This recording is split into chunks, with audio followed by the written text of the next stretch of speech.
She crossed half a continent for a man who never showed up. Stood alone on a rotting platform in the middle of Montana wilderness, watching the last train disappear into mountains that didn't care if she lived or died.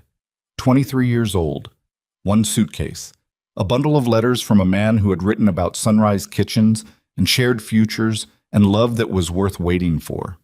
Every person in that tiny town watched her from behind glass windows and curtains, watched and said nothing, did nothing.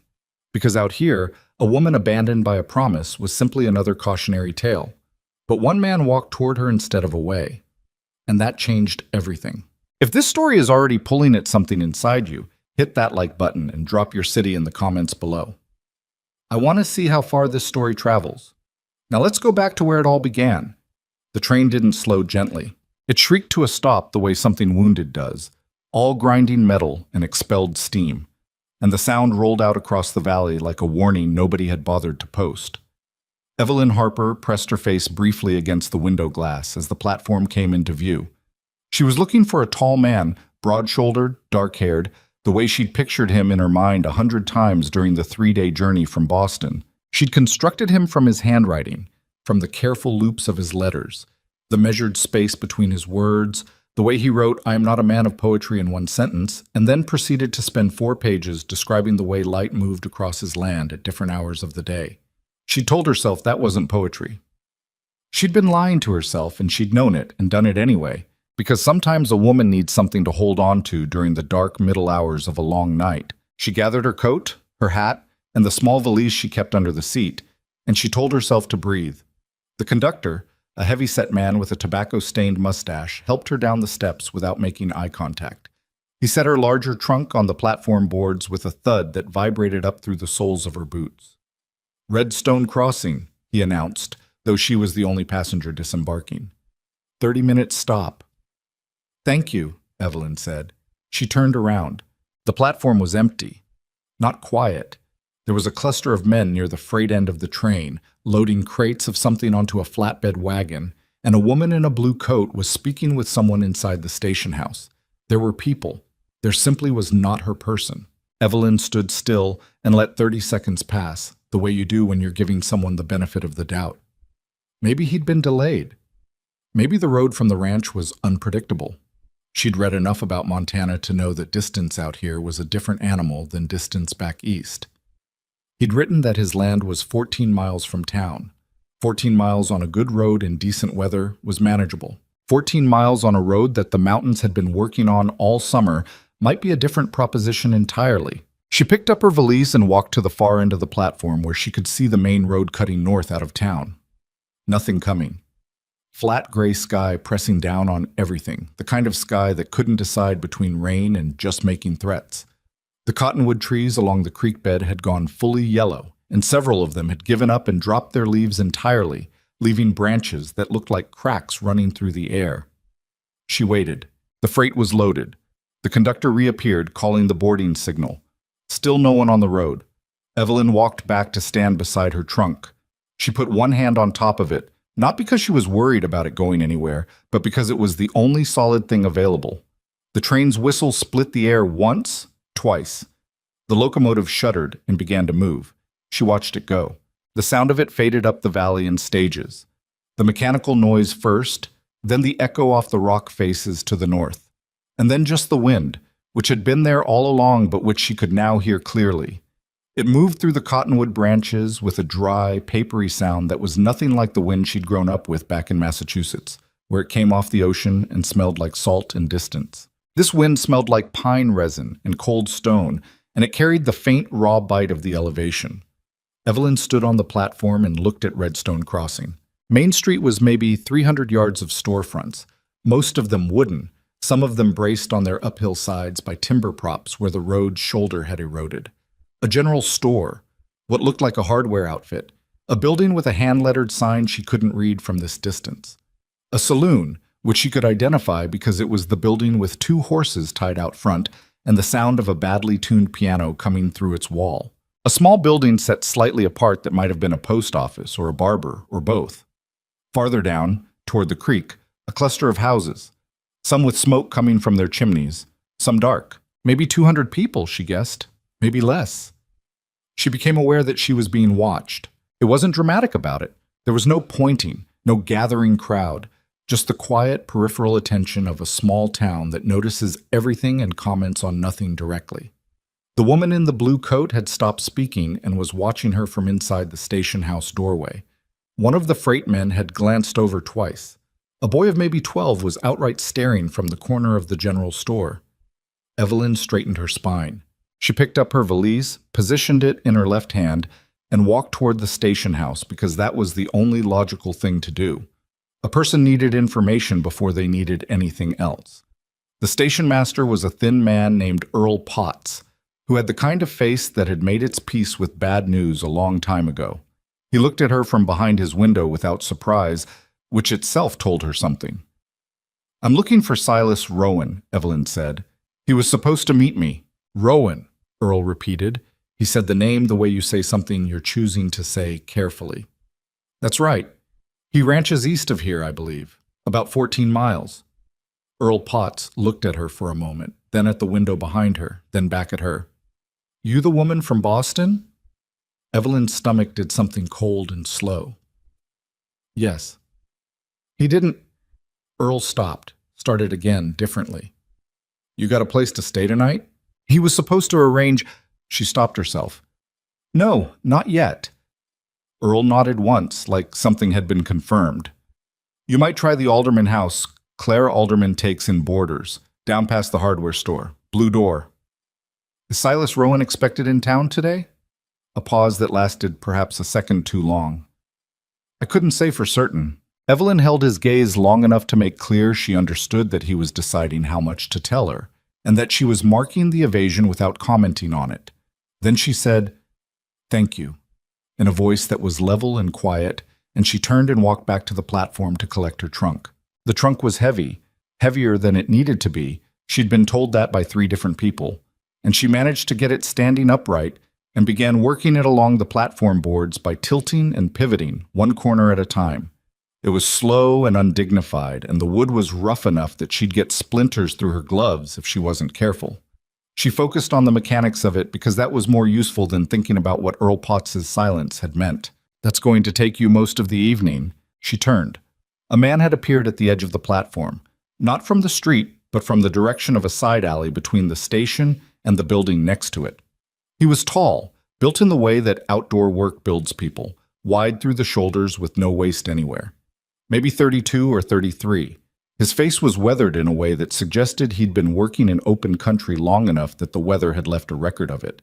He had dark eyes that were assessing the situation in the flat, practical way of someone who was calculating what needed doing rather than deciding whether to get involved. He was already getting involved. He'd asked the question. "I'm managing," Evelyn said. He looked at the trunk, looked at the distance to the street, looked at her. Not with pity. She would have reacted badly to pity, but with what appeared to be an honest evaluation of the logistics. "Clara Alderman's house?" he asked. She stared at him. "How did you know that?" "Earl sends people there." He moved to the trunk without further discussion, got his hands under the handles at each end, and lifted it like it wasn't the object that had been defeating her for the past 3 minutes. "I didn't ask for help," Evelyn said. "No," he agreed, already walking. "You didn't." She stood still for 2 full seconds, long enough to register that she was being either rescued or managed and couldn't determine which, and then she picked up her valise and her reticule and followed him because the alternative was watching her trunk disappear down Main Street with a stranger. "I don't know who you are," she said, catching up. "Gideon Mercer." He didn't look at her when he said it. He was navigating a loose board in the sidewalk. "Evelyn Harper." "I know." She stopped again. "How do you know my name?" This time he did glance at her, briefly, sideways. "Small town. Train only comes twice a week. Word gets around." She walked in silence for a moment, processing that. "What word, specifically?" He didn't answer immediately. He was turning the corner past the hardware store, which had a hand-painted sign in the window advertising axe handles and lamp oil. The blue door Earl had described was visible halfway down the next block, a narrow 2-story structure that looked like it had originally been built as something else and converted. "Mr. Mercer," she said. The word, he said, still without looking at her, was that Silas Rowan had written to a woman in Boston about coming to Redstone Crossing, and that she was arriving on the Wednesday train. And where is Silas Rowan? Another pause. They had reached the blue door. He set the trunk down on the porch boards and straightened, and for the first time she had the full measure of his face turned toward her. It wasn't an unkind face. It also wasn't a face that was particularly practiced at softening things. "I don't know," he said. And she believed him, which was interesting because she was finding it difficult to believe much of anything at the moment. He knocked on the door. A woman's voice called from inside. Just a moment. And Gideon Mercer reached into his coat, produced what appeared to be a week's worth of paper currency, and set it on top of the trunk with a small flat stone from the porch railing to hold it down. "That's too much," Evelyn said immediately. "It'll cover a week." "I'm not your charity." He looked at her steadily. "No, you're not." He said it simply, without any particular weight, like he was simply correcting an inaccurate statement. "Consider it a loan if you want. You can settle it later." The door opened. Clara Alderman was a round-faced woman in her 50s with flour on her forearms and the brisk, appraising manner of someone who had been running a boarding house long enough to read people quickly and had been correct often enough to trust her readings. "Gideon," she said, with the ease of genuine familiarity. Then she looked at Evelyn, and something moved through her expression, a quick, soft thing that was there and gone, that told Evelyn the woman knew exactly who she was and exactly what situation she'd arrived in. "This is Evelyn Harper," Gideon said. "She needs a room."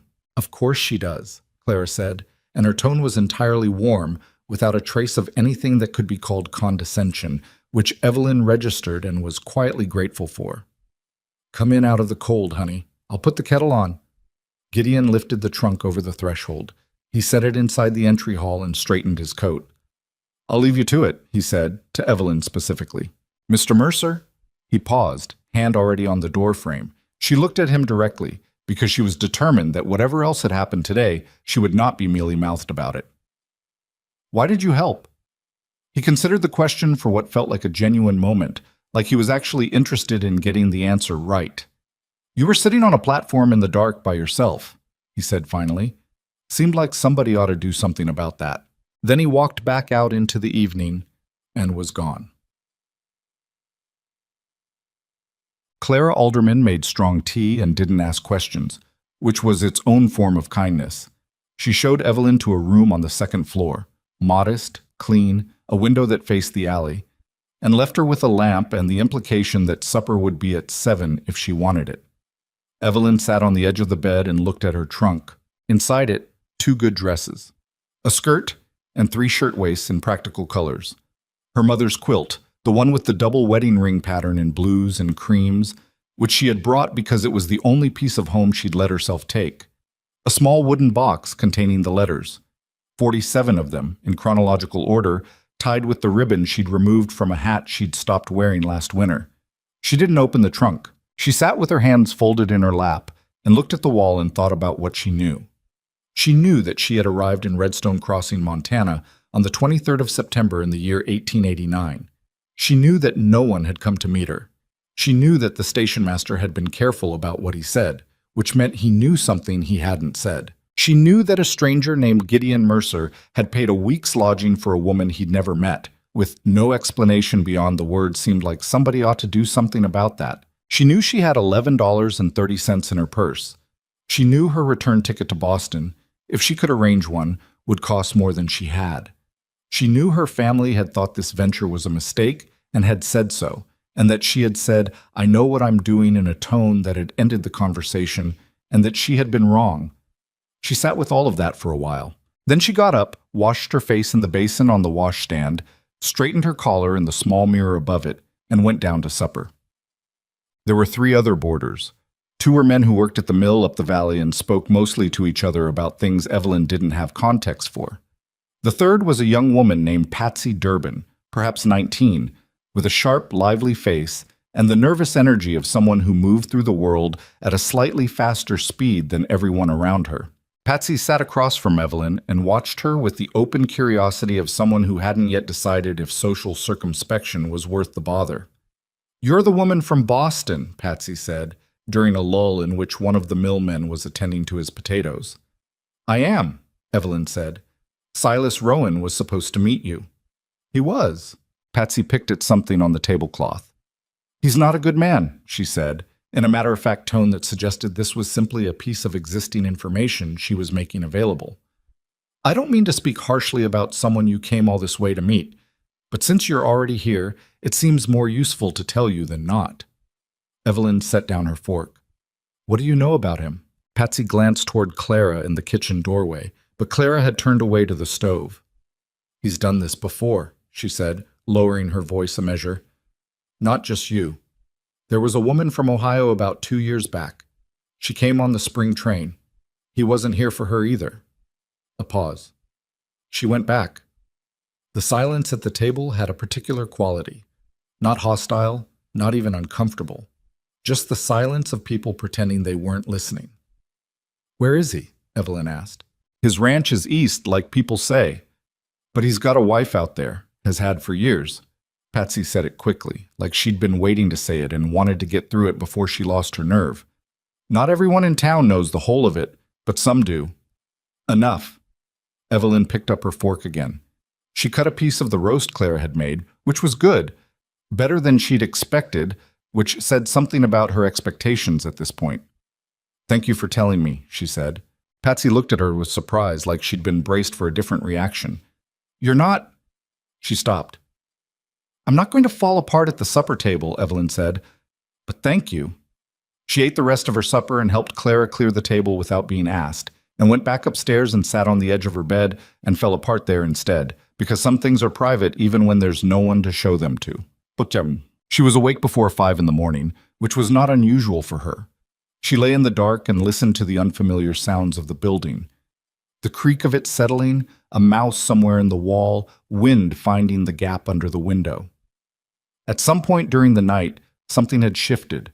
She couldn't name it exactly. It wasn't resolution exactly, and it wasn't acceptance. It was closer to the feeling she'd had as a girl when she'd fallen out of the elm tree in her grandmother's yard and lain on the ground for a long moment taking inventory. What hurt? What worked? What she could stand up on? She'd come up with 2 scraped palms, a bruised hip, and her pride, which mended faster than she'd expected. She had $11.30. She had skills that she knew were real and that other people consistently underestimated because they lived in a female body. She had a week of lodging, already paid. She had a situation that was genuinely bad, and she was still breathing, and those were the materials she had to work with. She got up. Tip. By the time Clara came downstairs at 6, Evelyn had built the fire back up in the kitchen stove, put the coffee on, and located where the flour and the good tin were kept. Clara stopped in the doorway and looked at her. "I hope you don't mind," Evelyn said. "I couldn't sleep, and I didn't want to just sit." Clara looked at the fire, the coffee, the neat stack of items Evelyn had organized on the work table. "Mind?" she said. "Honey, if you want to cook breakfast, I'm going to sit down." She sat down. Evelyn made biscuits because she'd been making them since she was 9, and it was one of the few tasks she could do without thinking. And not thinking was useful this morning.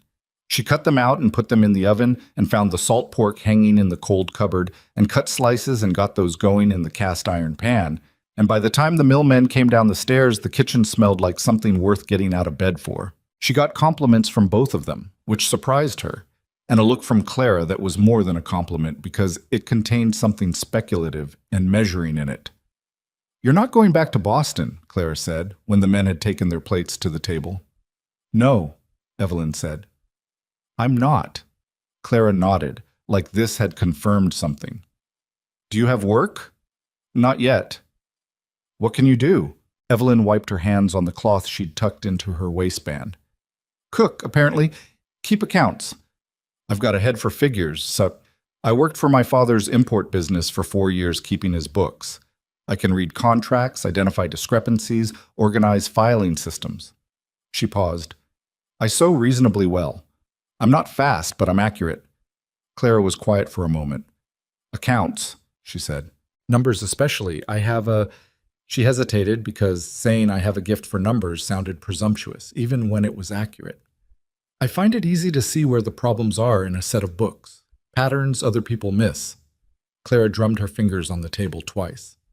There's a man in this town, she said, who needs exactly that and is too proud to ask for it properly. Evelyn waited. Gideon Mercer, Clara said. His ranch books are a disaster, have been since his wife passed 3 years back. She handled the accounts, and when she was gone, he just let them go. The man can run cattle and build fence and do the work of 2 men from dawn to dark, but ask him to reconcile a ledger and he'd rather move the mountain. She looked at Evelyn steadily. He's not easy to work for. He's quiet in the way that can seem unfriendly until you know him, but he's honest as the day is long, which out here is rarer than it ought to be. He paid my room, Evelyn said. I know. He didn't ask anything for it. He wouldn't. Clara stood up, began moving toward the stove again. If you want, I can mention to him that you're looking for work. He'd never come ask for himself. That would mean admitting his books are in the state they're in. But if the conversation happened naturally, and you were in it, I'd rather ask him myself, Evelyn said. Clara looked at her with what was rapidly becoming Evelyn's favorite expression in Redstone Crossing. The slightly surprised look that people had when she did something that wasn't what they'd expected a woman from Boston to do. All right, Clara said simply. To come.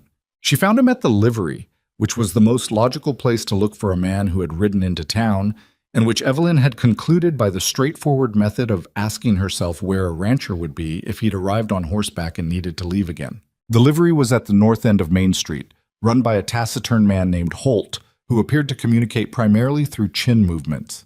She asked him if Gideon Mercer was around, and he moved his chin toward the back.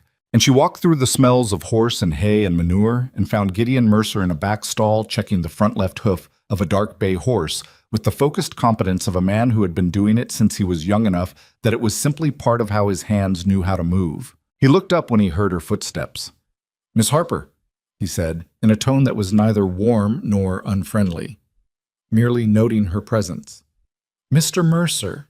She stopped at the stall gate. I want to discuss a business arrangement. He set the horse's hoof down, straightened, and gave her his full attention in the way she was beginning to understand was simply how he operated. He wasn't a man who half paid attention to things. All right, he said. I've been told your accounts are in a poor state. She watched for the reaction. His jaw tightened slightly. Who told you that? Does it matter? Is it true? A pause that answered the question adequately. What's your proposal? 40 cents a day to start. I come to the ranch with appropriate propriety, whatever arrangement you think is right for that. And I work the books until they're current and clean. When I've done that and you've seen the quality of the work, we renegotiate. She'd calculated the 40 cents on the walk over, enough to begin setting aside money without making the rate so high he'd refuse on principle, because she'd already read enough about him to know he'd refuse a number that felt like charity. I provide my own materials. You provide transportation if the road requires it. He watched her for a moment. You know books? I know books. My books specifically are... He stopped. I've seen bad books before, she said. I won't judge how they got that way. Something moved in his face. Not quite a smile, but the possibility of one, somewhere further back. You'd need a way to get out to the ranch. I can ride if you have something steady. I have a mule that's steady. She's not fast. Fast isn't what I need. He was quiet for another moment. He had a way of considering things that was not indecisive. It was more like he was measuring the thing against some internal standard before committing. She understood that impulse. She did the same thing, though her version of it moved faster.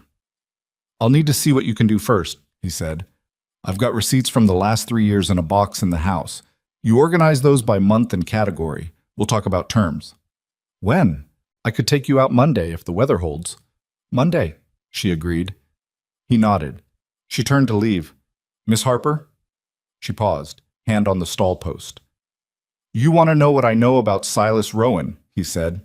It wasn't really a question. She turned back. I want to know what the town knows and isn't telling me. He studied her face for a moment, then he said, He's done this at least twice before. There are people in town who knew it when you arrived and didn't say anything because it wasn't their business to get involved. But they watched, Evelyn said. They watched, he agreed, And what stopped them from saying something? He was quiet long enough that she thought he might not answer. Then, the same thing that stops people from doing a lot of things. They didn't want the trouble of it. And you paid my room. I paid your room. She looked at him. He looked back. There was nothing complicated in his expression. No attempt to make something more of the moment than it was. Why? She asked. I already told you why. You told me someone should do something. That's not the same as explaining why it was you who did it. He was quiet for a moment.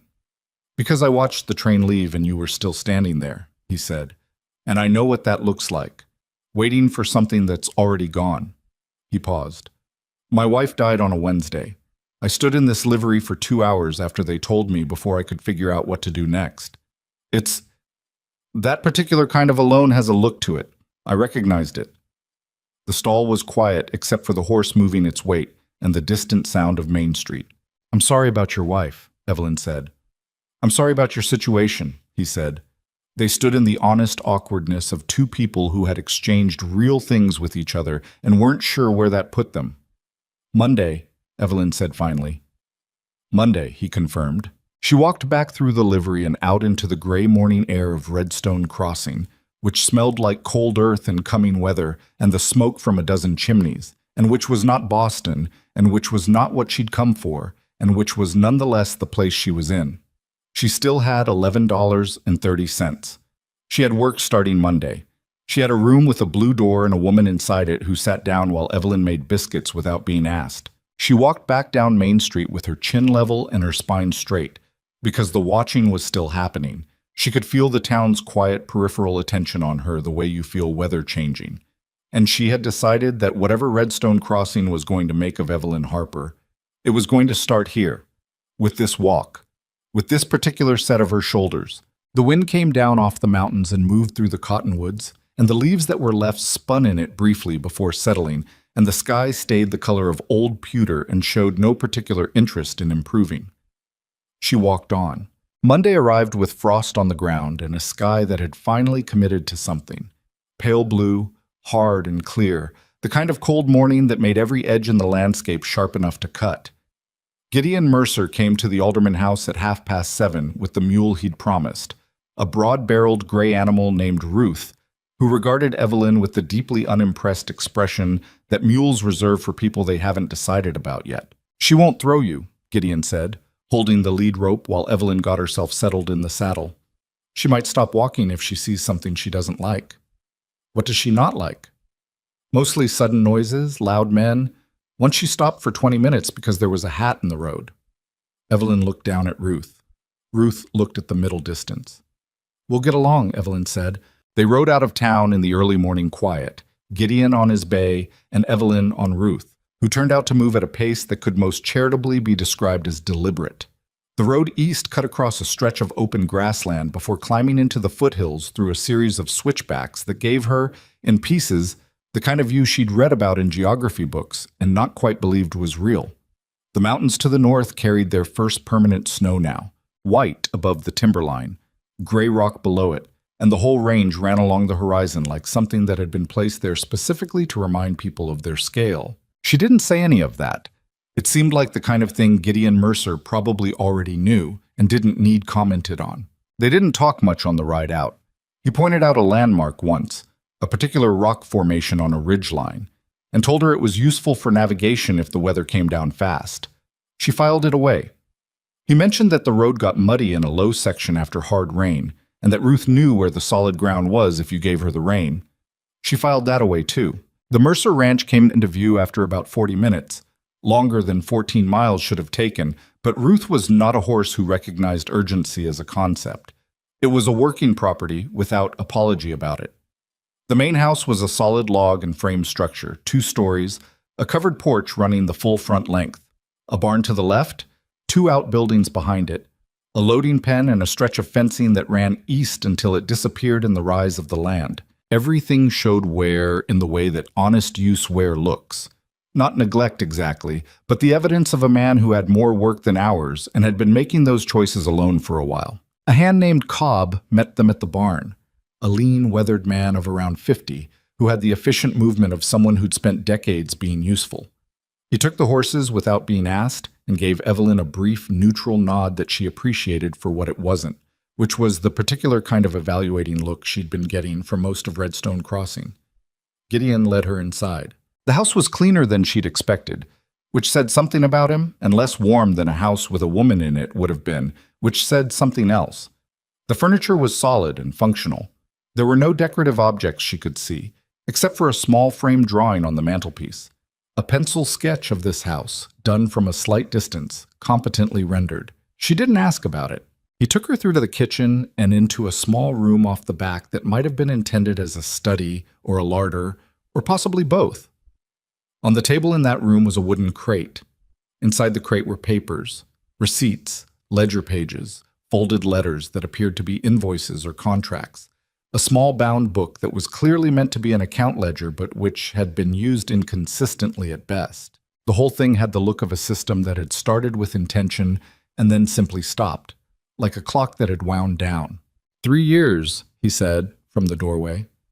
About what I expected, she said, which was true. She'd seen worse. Her father had a business partner once whose books had looked like they'd been kept by someone actively trying to obscure what was happening, though in that case it turned out that was precisely what was happening. This was different. This was just stopped, frozen at a particular date and then abandoned. She looked up. He was watching her assess it, with the slightly braced expression of a man waiting for judgment. I'm not going to tell you this is a disaster, she said. It's manageable. It's just been sitting. Something in his shoulders dropped about a quarter inch. You'll need to leave me to it, she said. I can't work if someone's watching. I'll be in the barn, he said, and was gone before she'd finished setting her coat on the chair. She worked for 6 hours. She started by sorting, not organizing yet, just sorting, because you had to understand what you were dealing with before you could decide how to deal with it. She made 4 piles: receipts, invoices, what appeared to be cattle sale records, and everything else. The everything else pile was the smallest, which was good. She found a piece of paper underneath the crate that turned out to be a partial reconciliation from 3 years previous, which she recognized by the handwriting, smaller, neater than Gideon's occasional notations, as belonging to someone else. His wife's work, she guessed, from its date.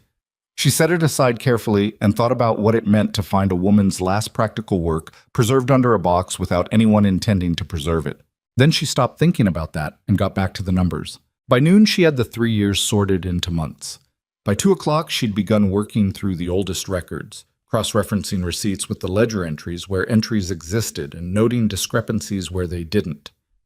There was a pattern to the errors, not fraud, nothing sinister, but a cattle sale in the 2nd year that had been recorded twice, and a feed purchase in the 3rd year that hadn't been recorded at all, and about 6 months where it appeared no entries had been made because no entries had been made. And it took her longer to work out what was missing than it would have to simply look at records that existed. Gideon appeared in the doorway at around 3 in the afternoon. He was carrying 2 cups of coffee, and he stood at the door long enough to determine she was at a stopping point before he came in. She'd noted, in the hours she'd been working, that the house wasn't entirely silent. She could hear distantly the sounds of the barn and the yard, the particular sounds of productive work that have their own rhythm. She'd found it easier to concentrate than she'd expected. He set 1 cup on the edge of the table, not on her papers, which she noticed, and stood back. How bad? He asked. It's not bad, she said. It's incomplete. There's a difference. She turned the ledger toward him and pointed to the 2nd year entry she'd identified as duplicated. This sale was recorded twice. You paid yourself once, which means either the original entry was made in error, or there's a payment record somewhere I haven't found yet. He leaned over to look at it. He was close enough that she could smell horses and cold air and something like wood shavings on his coat. That was the Bellamy sale, he said, after a moment. 2 separate buyers. I might have written the first buyer's payment and then written the whole thing again when the second came in. Do you have the receipts from both buyers? Probably in that pile. She found them in about 90 seconds. He watched her do it. Both payments are accounted for, she said. The total in your ledger is wrong, but the money is right. It means your recorded balance is lower than it should be by, she did the arithmetic quickly, $63. He was quiet for a moment, then, that's where it went. Where what went? I couldn't figure out why the books and the bank didn't match. I assumed I'd spent something I didn't remember spending. He straightened. I moved money out of the operating account in the spring because I thought I was shorter than I was. You weren't shorter. No. He looked at the ledger, then at her. I restructured a loan I didn't need to restructure. She said nothing. It wasn't her place to comment on that.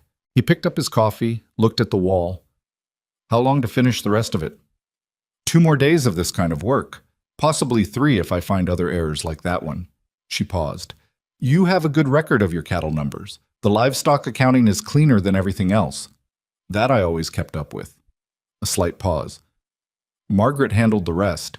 She understood now why the ledger had stopped where it had stopped. I can set up a system going forward, she said. Simpler than what was here before. One you can maintain yourself if you keep at it weekly. He looked at her. I'd rather keep you doing it.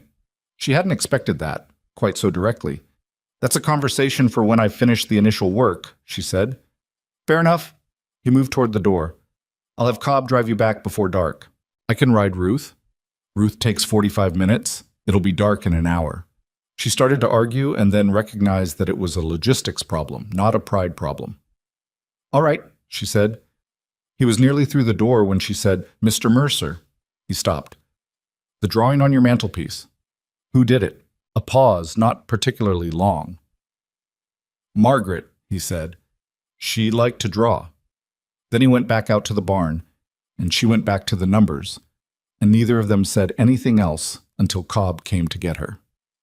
She came back Thursday, and again the following Monday, and by the end of that second week she had the 3 years of records organized, reconciled, and transferred into a clean ledger with a system she'd written out in simple steps on a card she tacked to the inside of the cover. The discrepancy she'd found had turned out to be the only significant error. Everything else was present, just unsorted, undated, and sitting in a crate where it couldn't do anyone any good. She and Gideon renegotiated terms on a Thursday afternoon in early October, standing in the cold kitchen while he made coffee badly, the way men make coffee when they've been doing it for themselves too long, and have stopped expecting it to be good. 3 days a week, she said, until the end of the year. We reassess in January. What would you be doing the other days, he asked. Clara needs help with the house accounts.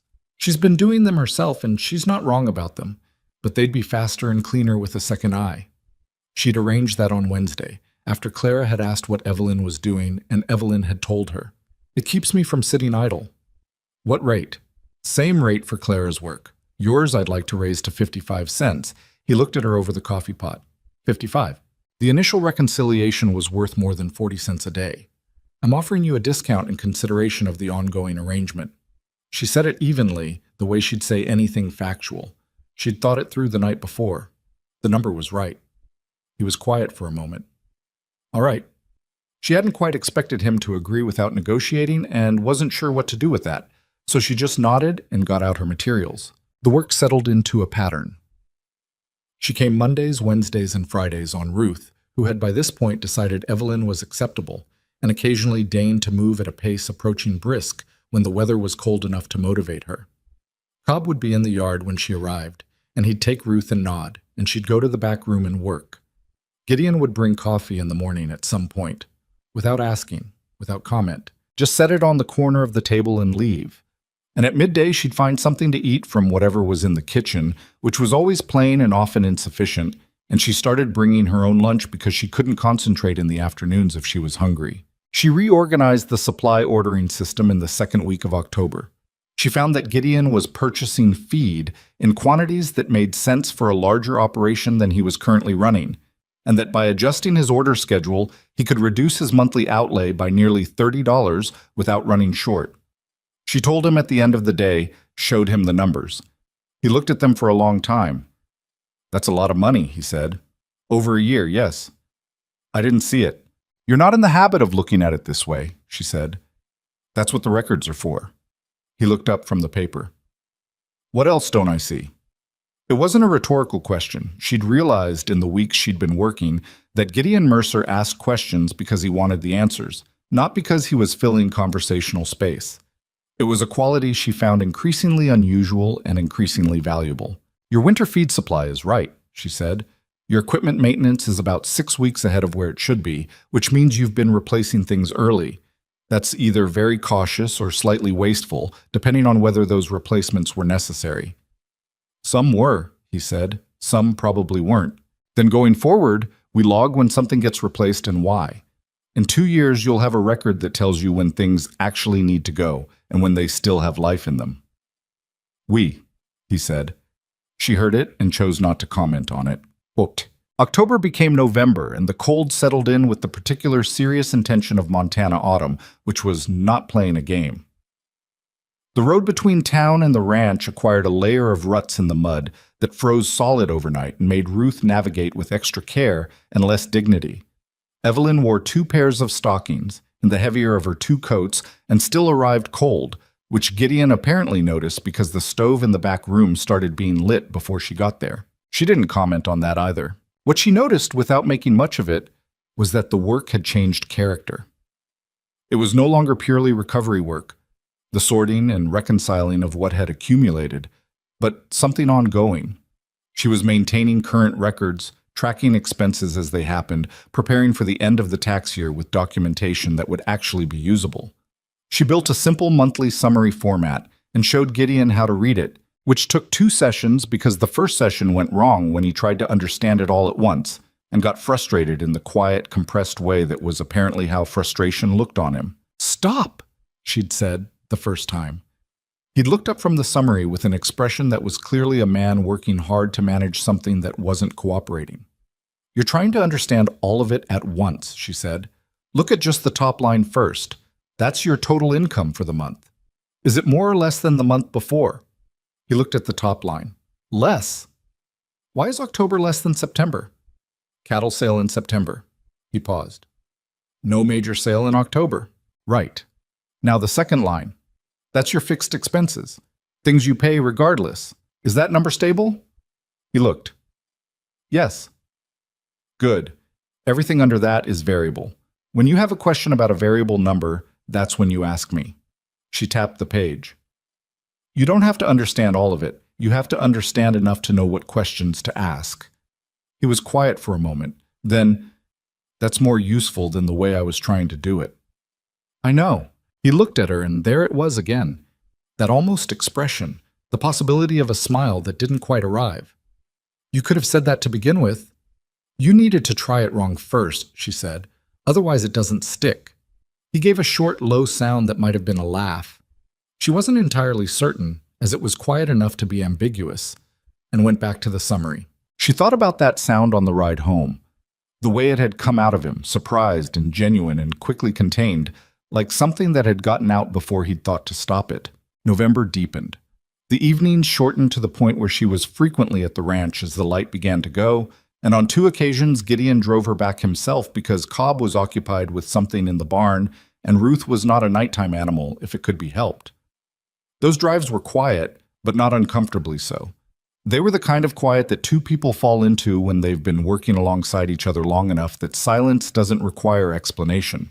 It was on one of those drives that he told her, without any particular build-up, that his father had run the ranch before him and had been terrible with money in the way some men are, not dishonest, just constitutionally incapable of tracking where it went, and that Gideon had grown up understanding the work and the cattle and the land as things he knew in his body. But the paper side of it had always felt like a foreign language he'd been expected to learn without anyone teaching him. "Margaret learned it," he said, "so I let it be hers." "And then she was gone," Evelyn said, "and I didn't know what I didn't know." A pause. The wagon moved over a rough section of road. "I knew the bank balance was wrong. I didn't know how to find where." "Most people can't," she said. "It's not a natural skill." "You make it look natural." "I've been doing it since I was 17, she said. "My father thought my older brother would take over the accounts eventually, but my brother thought numbers were boring and I was already better at it than either of them, so—" She stopped. It was more than she'd intended to say.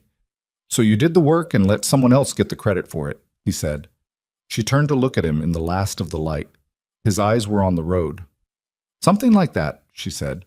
He didn't push it further, but she had the sense, riding the rest of the way in the dark, with the cold coming down off the mountains and the horses breathing steam into the air, that he'd understood more than she'd said, and had filed it away in the same methodical way he filed everything else that he decided mattered. She was still turning that over when she got back to her room at the Alderman house.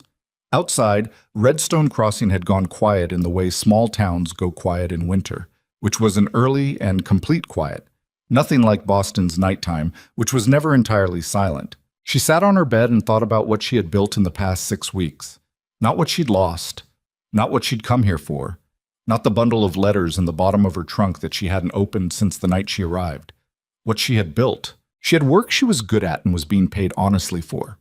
She had a room in a house where she was known and where her presence was genuinely useful. She had a collection of small routines that made each day structurally sound. The early mornings with Clara, the rides to and from the ranch, the particular satisfaction of a ledger page that reconciled exactly. She had, she supposed, the beginnings of something that, if she was careful with it and didn't examine it too hard, might eventually be called a place. She hadn't been waiting for Silas Rowan for some time now. She was surprised to realize it, and then surprised that she was surprised. It was possible, she thought, that the process of stopping waiting had simply happened on its own, like ice thawing.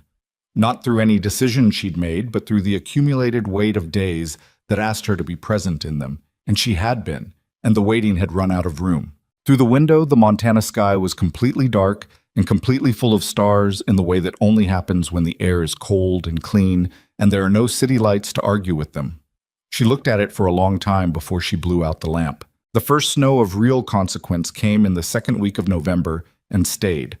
Not the decorative kind that coats things lightly and melts by afternoon, but the kind that arrives with intention and begins immediately rearranging what's possible.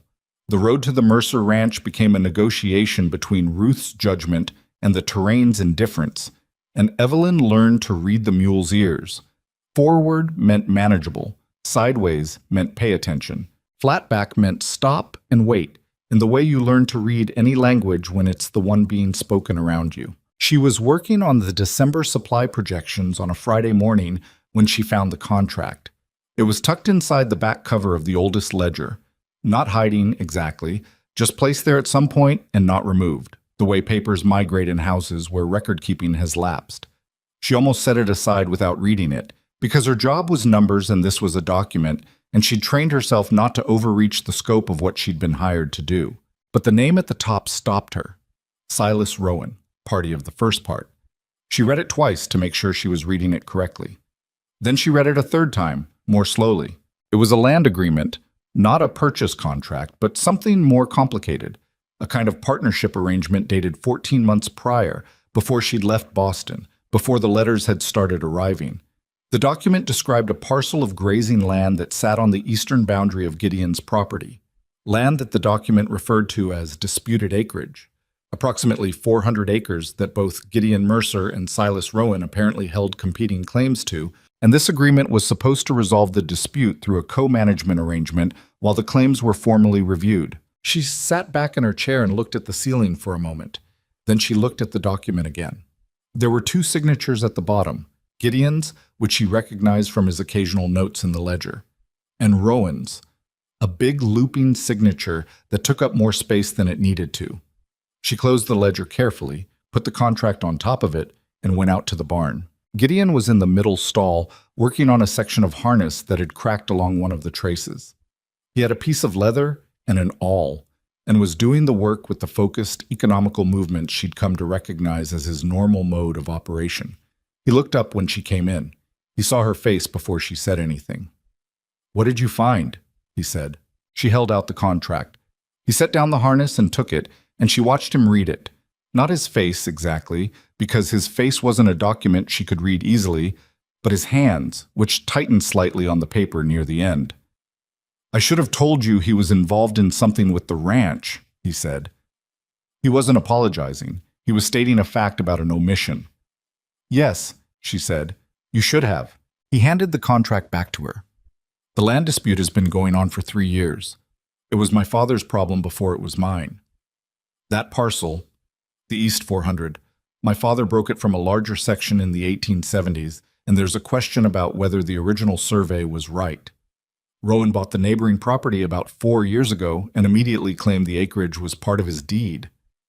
And this agreement was supposed to keep it out of the courts until there was a formal survey done. He paused. The survey was supposed to happen last spring. Did it? No. His jaw moved. Rowan kept finding reasons to delay it. She looked at the contract, then at him. You didn't think to mention this when I found his name in your records. I thought about it, he said. I decided it was a separate matter from the accounts. It's not a separate matter if he's involved with your property. I know that. There was a flatness in his voice that wasn't anger exactly, but was close to it. The contained, effortful kind of flatness that happens when a man is holding something down because letting it up would not be useful. I didn't want his name in this house any more than it had to be. She understood that, and she didn't push it further, but she took the contract back to the workroom and added it to the file she'd built for documents requiring attention. Some things had to be held even when you didn't want to touch them. She said nothing more about it that day.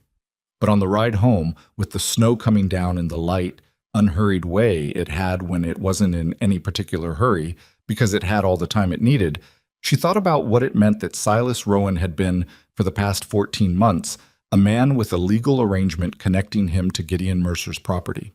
A man who had, at some point during those same months, been writing letters to a woman in Boston describing a ranch and a kitchen window and a future. She thought about the timing of things, the way a man might use a correspondence to distract or to establish something in the record. A woman traveling to marry him, a woman arriving to confirm his stability, his legitimacy, his claim to the kind of settled life that came with a wife.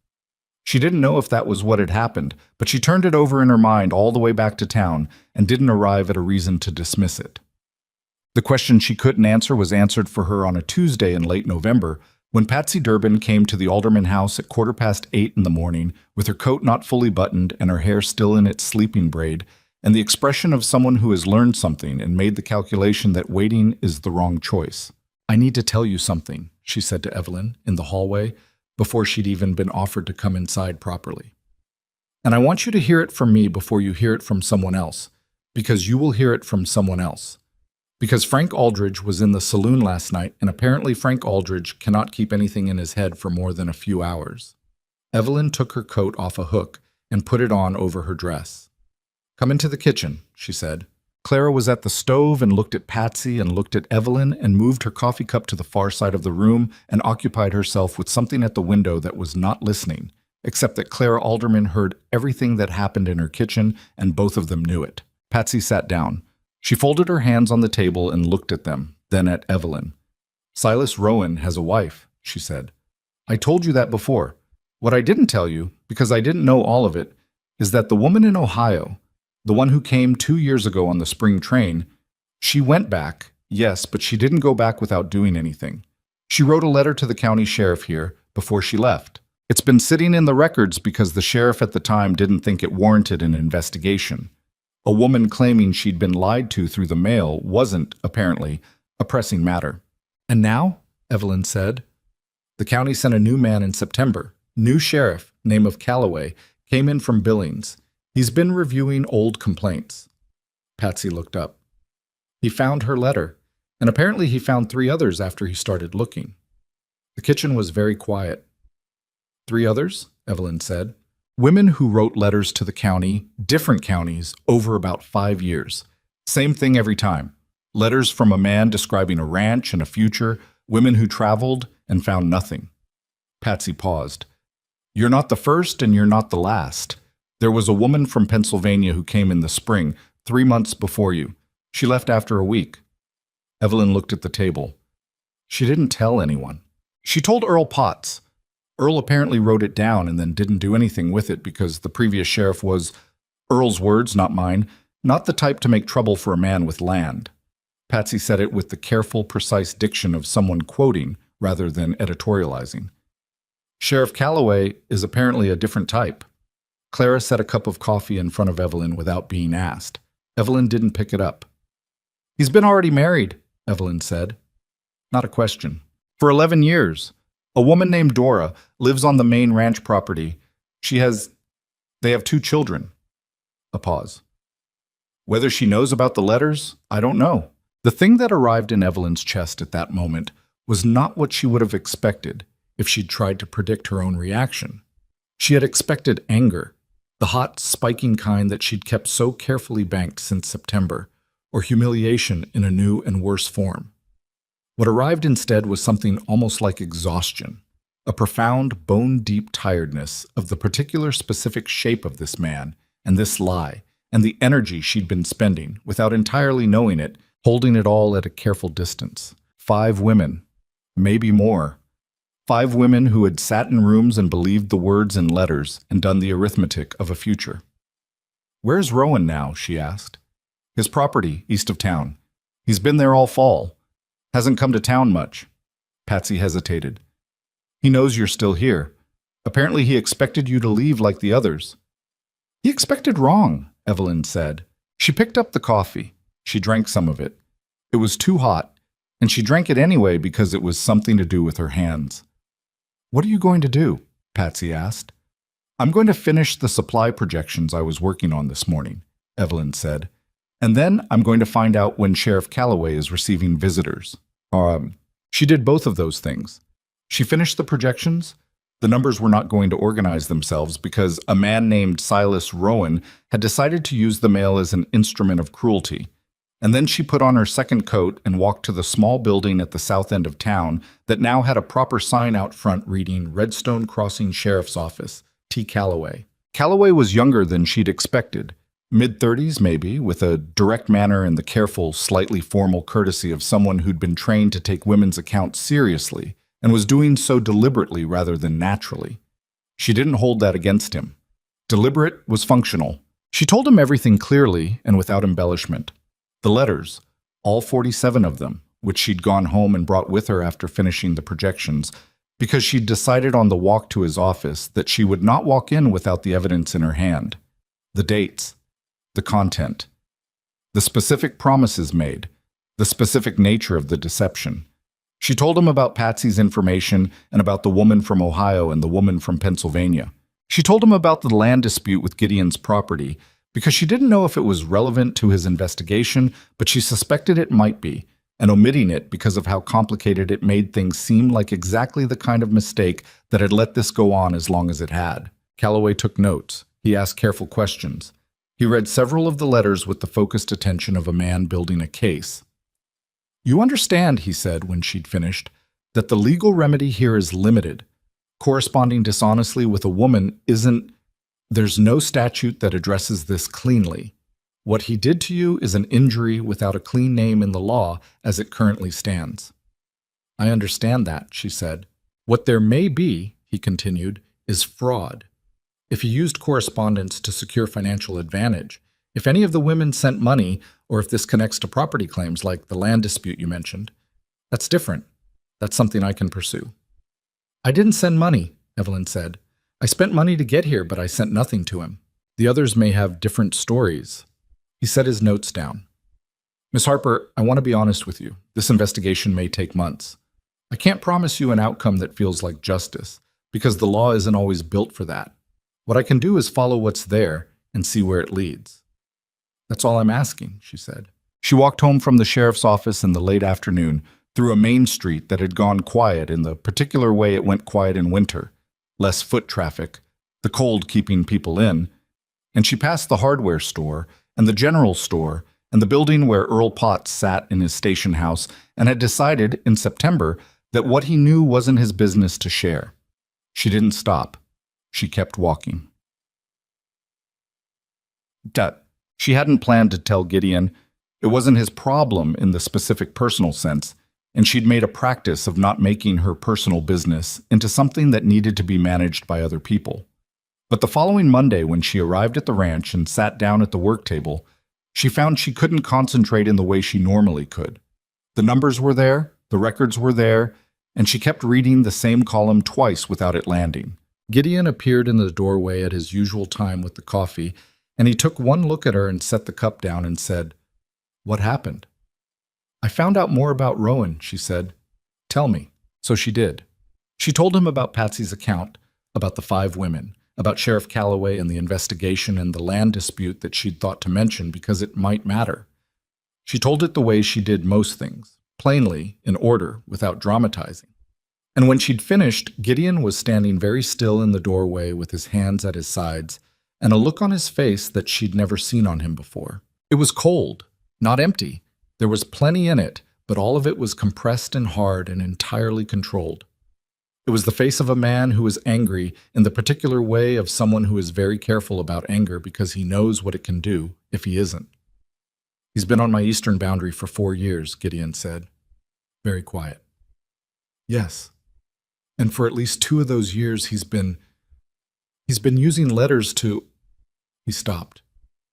Yes. A long silence. Somewhere outside, the wind worked at a loose board on the barn. Did you know about the other women when you came to me about the accounts? He asked.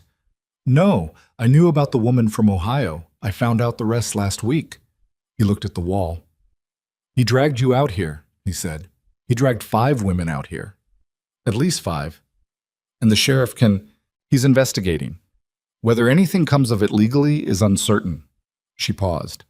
The land dispute may be the clearest legal path. If you use the correspondence to manipulate something connected to property claims, that's fraud. That has a statute. He was very quiet for a moment, then, I'll talk to my lawyer. I thought you might, she said. You mentioned it to Calloway because you thought I'd want to pursue it. I mentioned it because it might be relevant to his investigation. What you do with your property dispute is your own business. He looked at her. In the gray morning light of the back room, with the cold coming through the window seams and the ledgers stacked neatly on the shelf she'd organized in October, the look on his face shifted into something less controlled and more human, something that was not quite what she could name, but that she felt in the place behind her sternum like pressure. He's probably been delaying the survey on purpose, Gideon said. If the survey is completed, the acreage goes one way or the other and the dispute is settled. As long as it's unsettled, he has a claim. And if he needed to appear like a stable, settled man while the dispute was active, a man expecting a wife looks more settled than a man living alone on contested land, Evelyn said. Yes. His voice had gone very flat. She picked up her coffee. Let a moment pass. I'm going to finish the December projections today, she said. It would be useful if you could locate any correspondence you have from Rowan regarding the survey. Dates when it was promised, dates when he canceled, any reasons he gave. It'll matter to Calloway. He looked at her as if he was slightly surprised by the shift back to practical ground, and then something in his face settled. Not relaxing, but recalibrating. I have his letters in the office in the house, he said. I'll pull them. Good. He turned to go. Mr. Mercer. He paused. I know this is your land matter and has been for years before I arrived. I don't mean to step into it further than... You didn't step into it, he said. He dragged you into it. That's different. He said it in the tone he used for statements that were simply factual, and walked out, and she heard his boots on the hall floor and then the sound of the door that led to the front of the house. She put her hands flat on the table for a moment, steadied them. Then she opened the ledger and went back to the numbers. She worked through the morning and into the afternoon, and at some point Gideon returned and set a stack of papers near the edge of her table. Rowan's letters, she assumed, bound with a piece of twine, and didn't interrupt her work. She heard him move through the house and back out to the yard. She heard Cobb come and go. The normal sounds of the afternoon moved around her while she worked. When the light started to go, she closed the ledger, put her materials in order, and picked up the stack of letters. She untied the twine and read through them quickly. They were short, businesslike in tone, nothing like the letters she'd received, and that contrast landed with its own particular weight. Different handwriting, she noticed. In Rowan's letters to Gideon, the writing was cramped and practical. In the letters he'd sent her, the loops were larger, more performed, as if he'd developed a separate handwriting for the purpose of appearing like a different man. She retied the twine and set them in the document file she'd built. She sat for a moment in the dim room. What she felt sitting there was not the burning humiliation she'd expected to feel when she finally had the full shape of it. It was something quieter, and in some ways worse. A steady, clarifying anger that had found its form and didn't need to perform. He had looked at women and seen something to use. He had calculated that loneliness was a reliable opening. He had sat somewhere and composed letters designed to move women across a continent and then simply not shown up, because the showing up was never the point. The point was the letters themselves. The establishing of a claim. A woman in transit, or recently arrived, or waiting, A woman in correspondence with a man who held property was a woman whose existence could be made useful without ever honoring her. She picked up her coat and her bag. She was not going to disappear into this the way she suspected he'd expected her to. She was not going to be humiliated into silence and a return ticket and a story she told in a lowered voice for the rest of her life. The anger that had found its form was going to stay in that form, useful, directed, cold and clear as the December air outside. And she was going to be standing in Redstone Crossing when whatever came next arrived. Gideon was on the porch when she came out, leaning against the rail with his arms crossed against the cold, watching the last of the light go over the western ridge. He heard the door and turned. "I'm ready," she said, meaning the ride back. He nodded and moved toward the barn. Then he stopped. He turned around and looked at her in the way that she'd come to understand meant he'd been thinking about something and had decided to say it. "You came to me about the books when you had other options," he said. "You could have gone back to Boston. You could have waited for charity and taken it. You did none of that." She waited.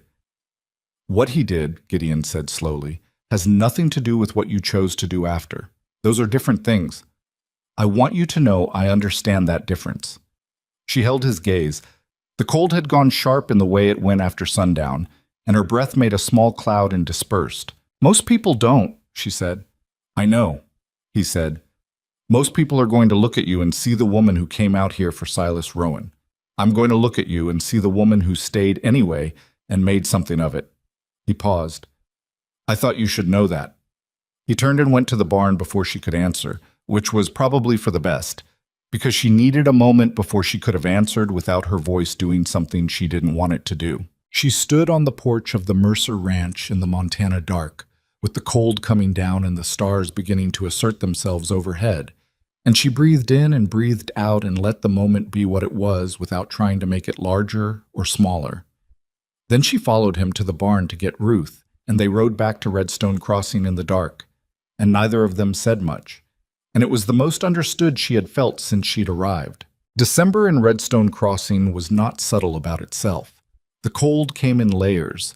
The first layer you could manage with a good coat, the second required wool underlayers and the discipline to keep moving, and the third, which arrived sometime around the middle of the month and simply stayed, was the kind of cold that made the air hurt going in and turned the world into a landscape of sharp edges and muffled sounds, where your own footsteps on packed snow were the loudest thing in any direction. Evelyn had adapted.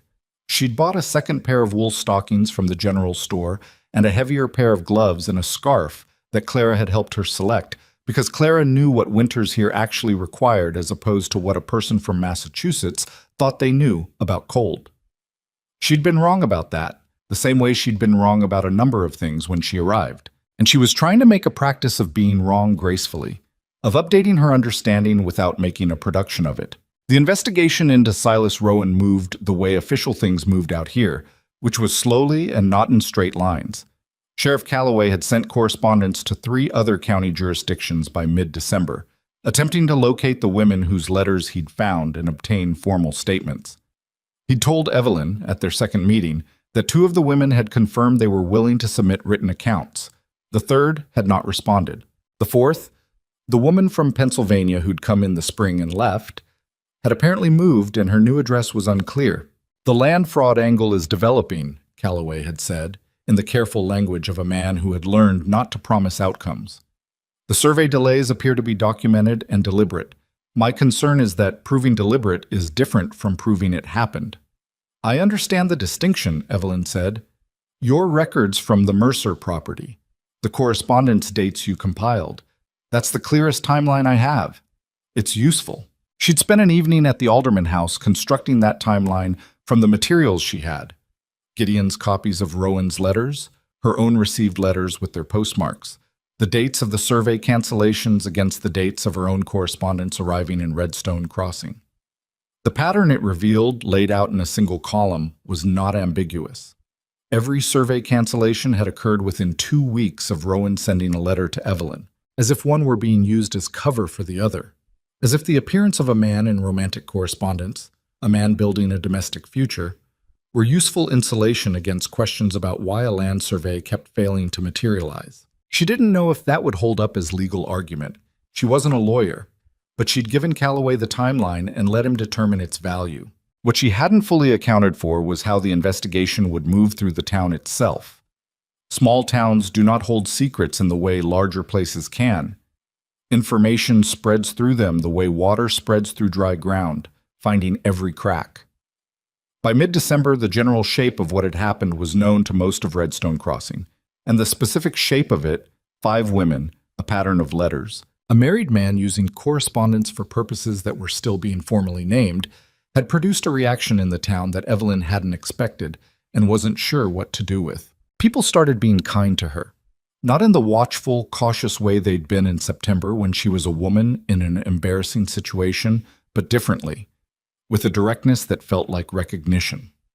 The woman who ran the dry goods counter included a piece of ribbon in her order without charging for it.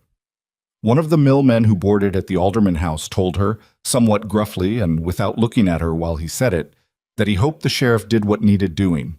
Earl Potts stopped her outside the station house one morning and said, "I should have said more when you arrived," in a voice that cost him something, and she said, "Yes, you should have," and neither of them elaborated. And he held the door open for her, and that was as close to settled as that was going to get. Gideon noticed the shift too. He mentioned it once, on a Wednesday, when she arrived at the ranch and he was at the porch rather than the barn. "I hear the towns come around to your side of things," he said. "The towns come around to the facts," she said. "That's slightly different." He almost smiled. "Is it?" "Sides imply a contest. The facts aren't a contest, they're just what happened." "You sound like a lawyer." "I sound like a person who spent 3 months being careful about language," she said. "There's a difference between I was wronged and here is a documented pattern of behavior. One of them is easier to dismiss." He held the door open for her. "How do you learn to think like that?" "I had a father who was in business and not always honest about it," she said, going past him into the warmth of the house. "And I had to figure out, when I was 17, whether I was going to help him obscure things or help him fix them." She set her coat on the hook in the hall. "I fixed them. It took 2 years and it was complicated, and he was not grateful about it at the time, but the books were right afterward." Was he grateful eventually? She considered. He was proud of me in a way that he couldn't say directly, so it came out sideways. He started introducing me to his business associates as his accountant instead of his daughter. A pause. "Which I suppose was his version." "Men do that," Gideon said. He went to put the coffee on, and she went to the back room, and the morning settled into its rhythm. The rhythm between them had changed without either of them naming it. It was a thing that happened gradually enough that she couldn't point to a specific day. It was more like a temperature change, the kind that happens over weeks, until you realize one morning that you've stopped wearing your heaviest coat because the air is different now. Their conversations had lengthened, not dramatically, not into territory that either of them seemed to have decided was safe or unsafe, just longer, more honest, covering more ground. He told her, on a Friday in late December, that he had been offered a fair price for the east boundary land, the disputed 400 acres, by a neighboring rancher named Borden, who had no connection to Rowan and just wanted the grazing access. The offer had come in before the dispute with Rowan was formally resolved, which complicated it. "If I sell to Borden before the survey, I'm selling land whose status isn't clean," Gideon said. He was at the work table looking at a map he'd spread across the end of it, his property lines marked in his own hand, the disputed parcel shaded. "If I wait for the survey and it comes out in Rowan's favor, I've missed the offer." "What does your lawyer say?" "My lawyer is in Billings and costs me $1 an hour and has told me 3 things, none of which agree with each other." She looked at the map. "What do you want to do with the land if it's confirmed as yours?" He looked at it too. "Run cattle on it. What I've always done with my land." "Can you afford to wait for the survey on that basis?" "Financially, yes. The ranch isn't dependent on that acreage." "Then wait for the survey," she said. "Selling under uncertain title gives Rowan leverage he doesn't deserve. If the survey confirms your claim, you sell on clean terms or you keep it, your choice. If it confirms his claim, you've lost nothing you weren't already losing." He was quiet for a moment, looking at the map. "You're not just an accountant," he said. "No," she agreed, "but I'm not your lawyer either, so take that as what it is." "What is it?" A second opinion from someone who's looked at your records for 3 months and has some context. She looked at him. You're allowed to disagree with it. I'm not disagreeing with it, he said. I'm noting that you could charge more for this kind of advice. I know, she said. We can negotiate that in January. He did the not quite smile thing, and she went back to the current ledger, and he rolled up his map and went back to the barn, and that was that. But she thought about the exchange later, thought about the ease of it. Not a comfortable ease, exactly. Not the ease of people who've known each other a long time and have nothing left to discover, but the ease of people who have learned how to be honest with each other and have found that it holds weight. She'd had honest conversations in her life. With Clara sometimes, who was a straight-talking woman if she trusted you. With Patsy, who was constitutionally incapable of being indirect. But those conversations had a different quality from the ones with Gideon, and it took her until after Christmas to understand what the difference was. The difference was that Gideon listened the way he did everything else. Not performing attention, not waiting for his turn, but actually taking in what she said and holding it and incorporating it into what he said next. It made talking to him feel like talking to someone rather than talking at someone, and that was rarer than it should have been, and she knew it. Christmas at the Alderman house was Clara's particular achievement. A full table, good food, the millmen and Patsy and 2 women from the church auxiliary who were apparently regulars at Clara's table and arrived with a pie each, and a general atmosphere of warmth that Clara maintained through a combination of genuine hospitality and the organizational capacity of someone who had been running a household for 30 years and did not leave warmth to chance. Evelyn had made a pie as well, apple, from the last of the stored apples, which were slightly past their prime, but still functional with enough sugar and cinnamon. And it had been received with honest appreciation rather than polite appreciation, which she'd learned to distinguish. She'd also made a card for Clara, written out carefully, saying simply that she was grateful for the week of lodging paid by someone else that had turned into 3 months of something that felt increasingly like home. Clara had read it at the kitchen table while the others were in the sitting room and had patted Evelyn's hand once and said, "You're a good woman, Evelyn Harper," in the direct, unembroidered way of a person who meant it precisely that literally. Gideon had not been at the table. She hadn't expected him.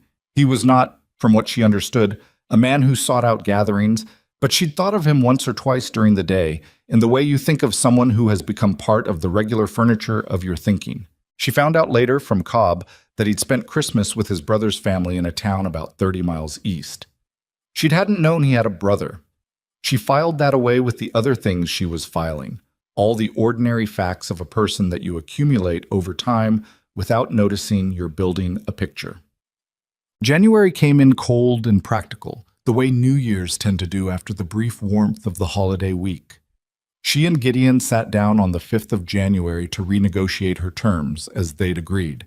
She'd thought about what she wanted to propose, had written it out, had revised it twice because the first version was too conservative, and the second version was too aggressive, and the third was right. "Full time," she said, across the work table from him. "Monday through Saturday, half day. Accounts, correspondence management, and supply coordination. Rate of $1.20 per week." He looked at the paper where she'd written it out. "That's a fair rate." "It's a correct rate," she said. "It should have been higher 3 months ago, but we were both working with incomplete information." "What changed?" "I have a clearer picture of the scope of work. You have 3 months of results to evaluate." She paused. "Also, the supply reorganization I did in October has saved you $41 since then, which I calculate covers approximately 7 weeks of wages at the proposed rate, if you want to think of it that way. You've been keeping track of that." "I keep track of everything. That's the job." He was quiet for a moment, looking at the paper. Then, "There's a room off the kitchen that was used as a storage room. It's been empty for 2 years. If you wanted it, if the arrangement would be easier with a room here instead of the ride every day, that's an option." She sat very still. "The ride in winter is—" He stopped. Started again. "It's not practical. Ruth is a good animal, but the road isn't reliable in bad weather, and you've been doing the trip 6 days a week in conditions that—" Another stop. "It's a practical offer," he said. "There's a door with a lock. Cobb's room is in the barn. There's nothing improper about it that couldn't be managed." She studied his face. He was holding eye contact in the slightly effortful way he did when he was saying something that he'd decided needed to be said directly, even though direct was not his most comfortable mode. "I need to think about it," she said. "All right." Not because I doubt the practicality of it. She wanted to be clear about that. "I need to think about what it means for my standing in town." "I understand that." Clara's opinion would matter. "Clara would tell you to take it," he said, "because Clara is a practical woman." "Clara would tell me to think carefully," Evelyn said, "because Clara is a practical woman." He conceded this with a slight movement of his head. "The offer stands. You don't have to decide now." She thought about it for the rest of the day, and on the ride home, one of the last cold weather rides en route she wanted to do, if she was honest, because the road had been treacherous last week and would be worse before it was better. She thought about what Gideon's offer actually was, underneath its practical surface. It was not, she was fairly certain, a proposition of any improper variety. That was not how he operated. What it was, more likely, was what it appeared to be. A man solving a logistics problem in the most efficient way available, which was his consistent mode of approaching everything. But it was also a man saying stay. In the particular language he used, which was the language of practical action rather than declaration. A man who could not say stay outright, perhaps, but who could identify a room with a lock and a door and offer it. She talked to Clara that evening, laying it out plainly. Clara listened without interrupting, which was unusual for her. "What do you want to do?" Clara asked when Evelyn was done. "I asked what you think." "I know you did. I'm asking what you want." Evelyn looked at the window. Outside, the street was empty and dark and cold. "I think the ranch is where I do my best work," she said carefully. "I think the ride is genuinely a problem as the winter gets harder. I think the room is probably exactly what he says it is." "And the rest of it?" "What rest of it?" Clara gave her a look that said she was not going to play that particular game.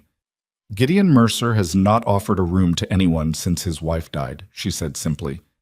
"That is a fact about Redstone Crossing that I know to be true. Make of it what you make of it." Evelyn made of it what she made of it, which was something she wasn't ready to say out loud yet, and told Clara she'd give him an answer on Monday. She gave him her answer on Monday. She would take the room. She would pay a nominal amount toward board, a figure she'd calculated and that he accepted without argument, and she would maintain her arrangement with Clara for town days when she needed to be there. The terms were written out and both of them signed the paper, because she'd learned the hard way that things not written down had a way of being understood differently by different people. She moved in on a Wednesday. She had one trunk and a valise, and Gideon helped bring the trunk in without commenting on its weight, which was unchanged from September, and which she'd been told was excessive by several people between September and now. The room was small and had one window facing east. Someone had recently put a new piece of stovepipe up.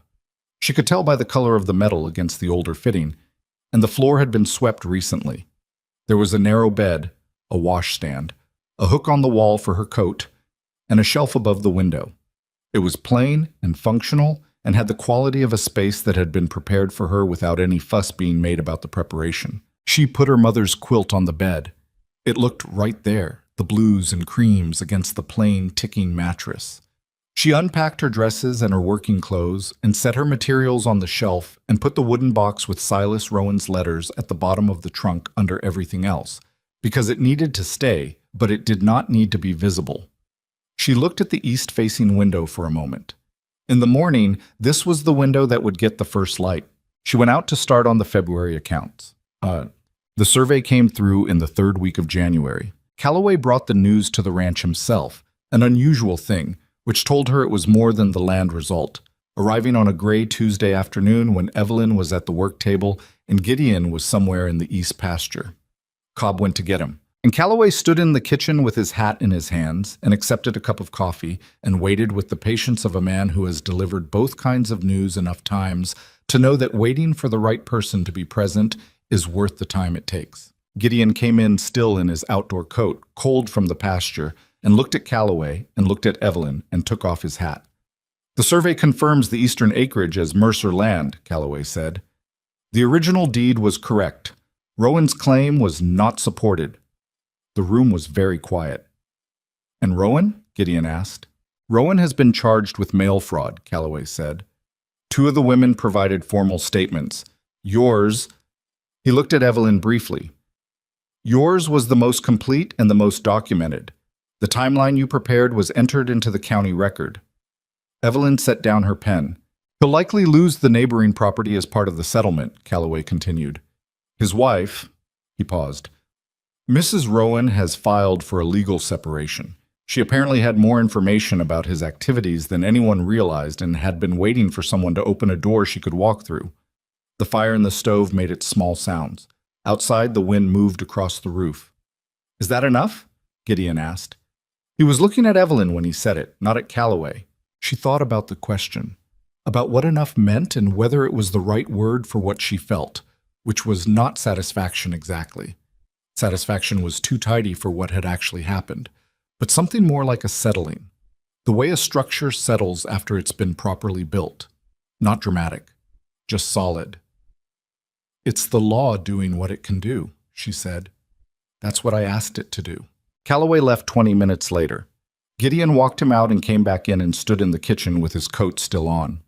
The afternoon light was already going, the way it went in January before 5 o'clock, and the kitchen was warm from the stove and smelled like the coffee Cobb had made earlier that was still sitting on the back of the stove getting thick. He'll be charged, Gideon said. Yes. And the land is settled. Yes. He looked at her across the kitchen. How are you? The question surprised her, coming in that particular moment, in that particular tone, simple and direct, genuinely asking. I don't know yet, she said honestly. I think I'll know more in a few days. He nodded like that was a sensible answer. He took off his coat and hung it by the door. He went to the stove and poured himself the thick coffee without appearing to notice it was thick, the way a man does when he's been drinking bad coffee for years and has stopped registering it as bad. I want to tell you something, he said, still facing the stove. You can tell me it's not the right time and I'll wait. She said nothing, which was the same as telling him to go ahead. He turned around. He held the coffee cup with both hands, and he looked at her with the same quality of directness he'd used the day he'd told her about standing in the livery after Margaret died. The directness of someone who has thought about what he's going to say and decided that saying it plainly was the only way to say it. I can't write letters, he said. I think we've established that I'm not a man who... A slight pause. What I can do is what I've been doing. The room, the coffee on your table in the mornings, asking you what you think about things because your thinking is better than most thinking I've come across. He stopped. I'm not asking you to decide anything. I'm telling you what's true because I think you've had enough of people not telling you what's true. The kitchen was very still.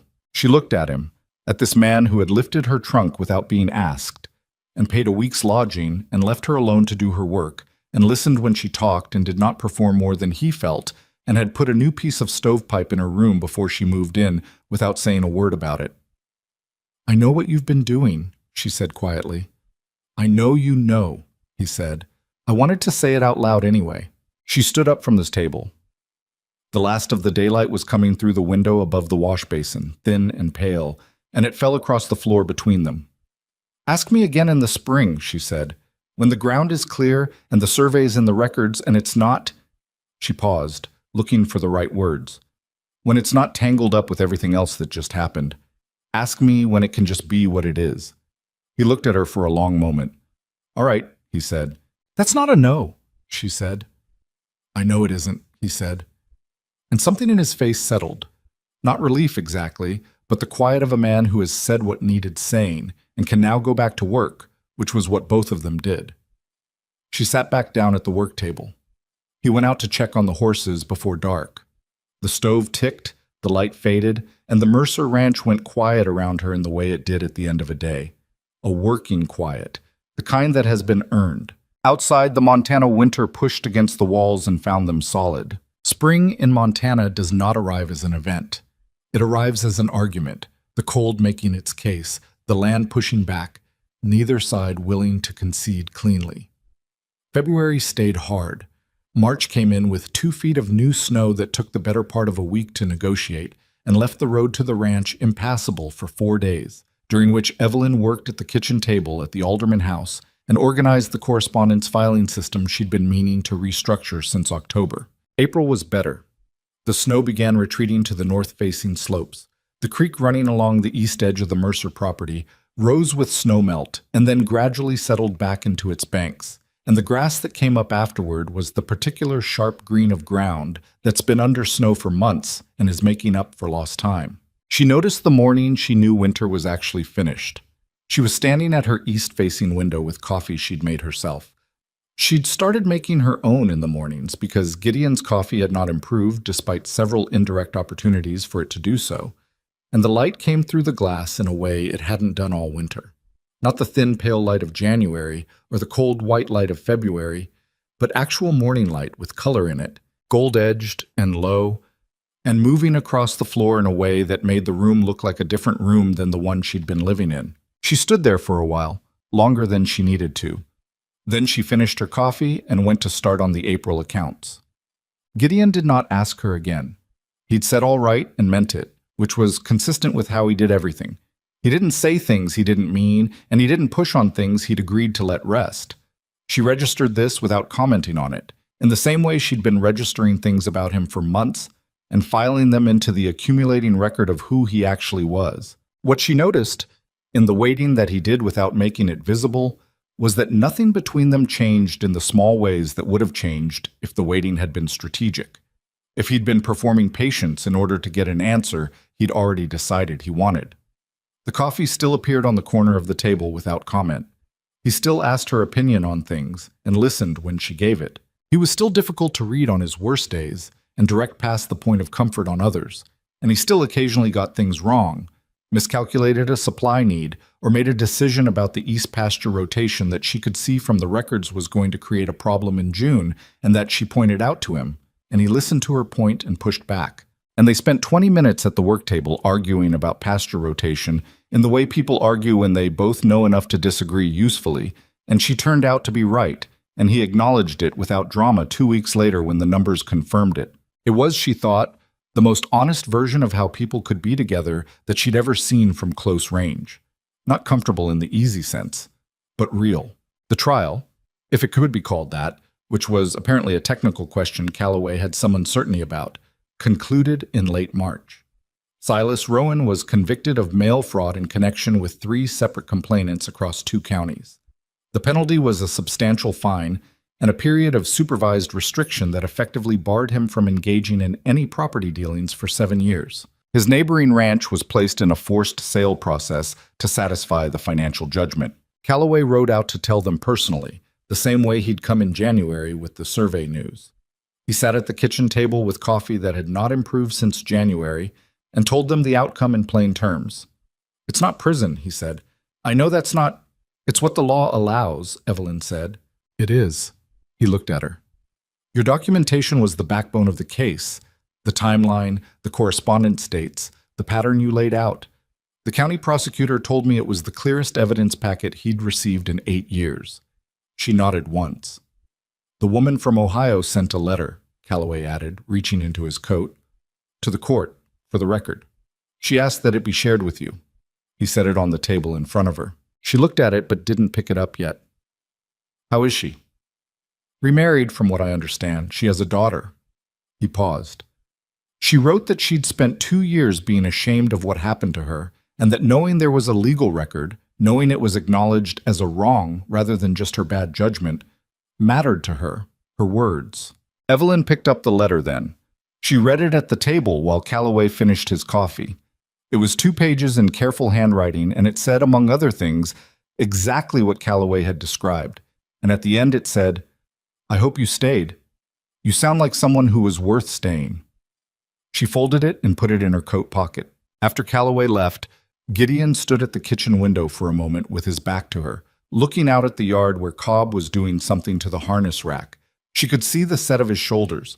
Not tense, but still, the way he went still when he was taking something in. "It's done," he said. "Yes." "How do you feel?" She'd been sitting with that question since Calloway had ridden up the road. She'd expected to feel more. She'd expected some version of release, the sharp kind, the dramatic kind that people described when something that had been weighing on them was finally lifted. What she felt instead was quieter, more like the way the creek had settled after the snow melt. Not empty, not still exactly, but running at its right level. Its natural level. "Like it's been handled," she said. Not like it's been fixed. Some things don't fix. She paused.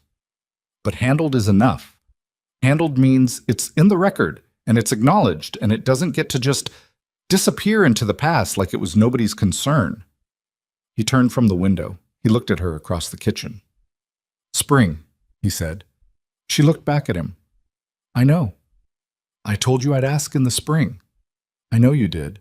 He came to the table, not fast, not with any performance of significance, and pulled out the chair across from her and sat down.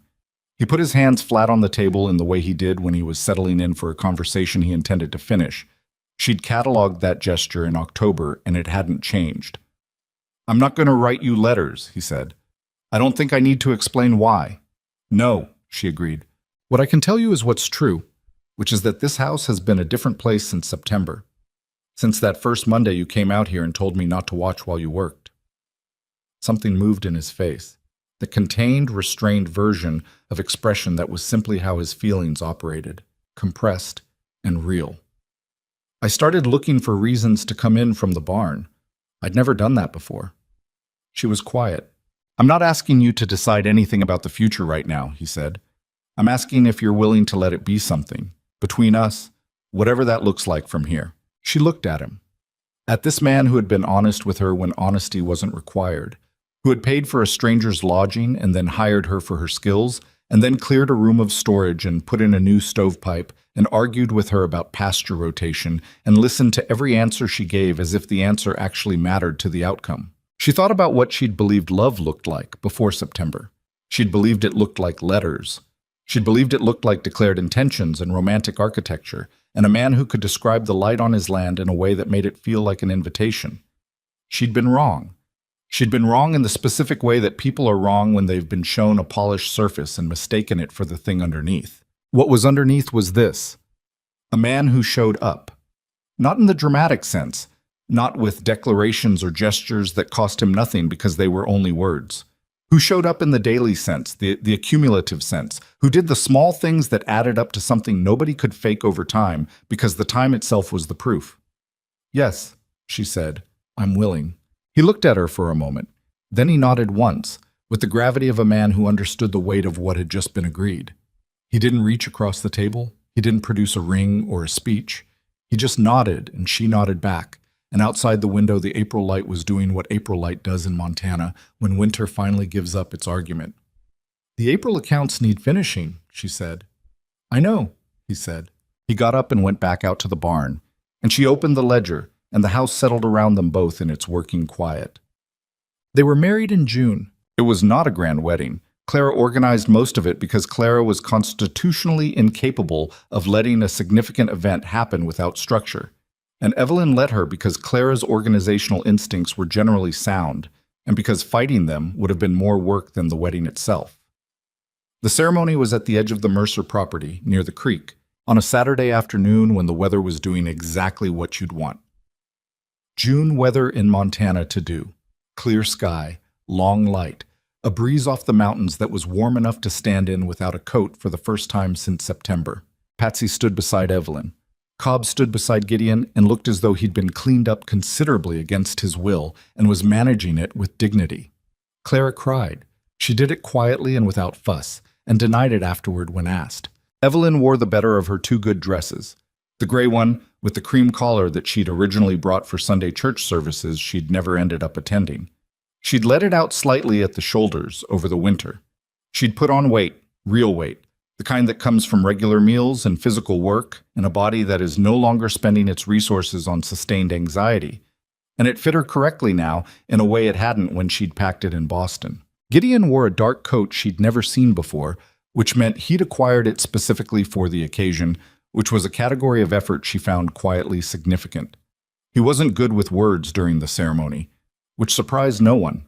He held her hands and said what needed to be said and meant it visibly in the way that mattered more than the saying, and she said what she meant in return, and that was that. Afterward, there was food.